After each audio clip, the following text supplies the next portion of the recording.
السلام علیکم ورحمۃ اللہ وبرکاتہ۔ الحمدللہ وحدہ والصلاۃ والسلام علی من لا نبی بعد، اما بعد فاعوذ باللہ من الشیطان الرجیم، بسم اللہ الرحمن الرحیم۔ ناظرین، امریکہ سے ایک بہت ہی پیارے بھائی ہیں، انہوں نے مجھ سے آج ہی سوال کیا تھا کہ میں نے خواب کے اندر محمد رسول اللہ صلی اللہ علیہ وآلہ وسلم کو خواب میں دیکھا، اس کی تعبیر کیا ہے؟ ان کی خوابیں مختلف تھی، لیکن جو ٹاپ کی خواب ہے وہ میں آپ کے سامنے لے کر آیا ہوں۔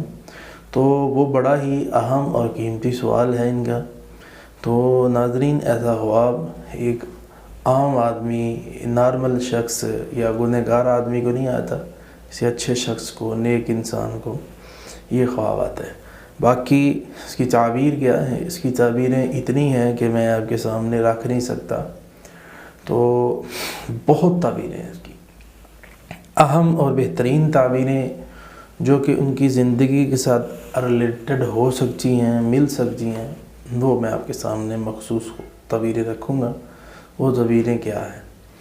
ایک تو یہ کہ اللہ تعالیٰ حالات بہتر کر دے گا، دوسرا اللہ تعالیٰ اپنی رحمت کے دروازے کھولے گا، تیسرا اللہ تعالیٰ اس کی امید پوری کرے گا، چوتھا اس کی دلی مراد پوری کرے گا، اس کا مقصد پورا کرے گا، اور اسی طرح اللہ تعالیٰ دین کی طرف اس کا لگاؤ کر دے گا، اور وہ لوگوں کو دین کی تعلیم دے گا، اور یعنی طالب علموں کے لیے دین کی تعلیم کو، اس کے لیے اس کی مالی معاونت بھی کرے گا، اور اسی طرح اس کے ہاتھ سے اچھے کام سرزد ہوں گے، اور جس چیز کی اس کو ضرورت ہے اللہ اس کو پورا کر دے گا۔ اگر اس کی شادی نہیں ہوئی تو اللہ تعالیٰ نیک بیوی